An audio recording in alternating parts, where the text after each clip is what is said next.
entah bagaimana caranya, yang namanya harta pesugihan ya, itu akan langsung hilang ketika si pelaku pesugihan itu wafat atau meninggal ya. Kalau suaminya yang meninggal tapi istrinya yang melakukan itu, hartanya belum hilang.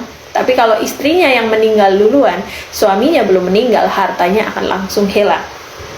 Nggak usah nunggu diturunkan ke anak dan cucu, itu belum nyampe, baru ibaratnya dinikmati, ibaratnya berapa hari, berapa bulan itu langsung habis.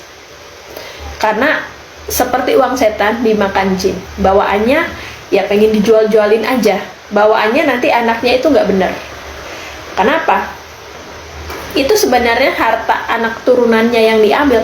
Jadi buat kalian, ketika kalian itu menikah dengan anak pelaku dari pesugihan, atau mertua kalian itu punya pesugihan, terus kalian nikah sama anaknya, pilihannya cuma ada dua, dipertahanin atau ditinggalin. Karena kalau dipertahanin, hidup kalian itu akan melarat sengsara ya. Paling ya kamu sendiri yang jadi tulang punggung untuk istrimu atau untuk suamimu.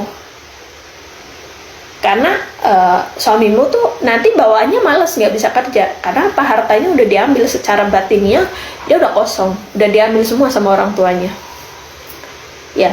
Yang kasihan siapa? Nanti keturunannya, pasti seperti itu, keturunannya.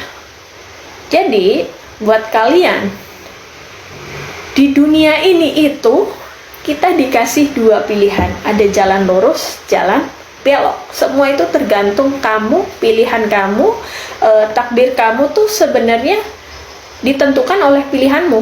Tuhan itu memberi jalan.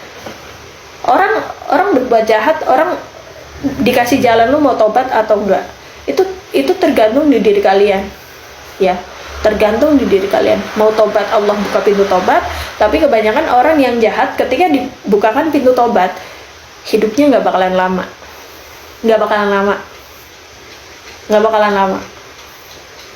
Tapi ketika orang jahat terus melakukan kejahatan, hidupnya akan dilama-lamain, bahkan dia akan disiksa di masa hidupnya, akan disiksa.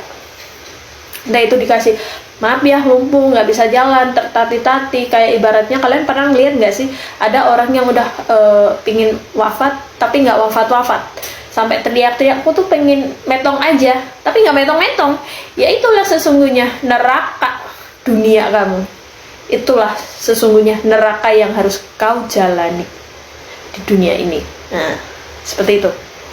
Jadi buat kalian ya, ketika kalian mendapati seseorang atau mertua kalian melakukan yang namanya pesugihan, kalian nikah dengan anaknya, langkah apa yang harus kalian lakukan?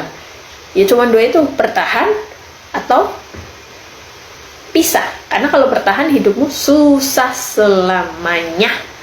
Karena hidup dengan anak dari pelaku pesugihan itu ya otomatis ada kaitannya, hartanya udah diambil oleh orang tuanya. Nggak percaya juga nggak apa-apa, berarti video ini bukan untuk kamu. Thank you.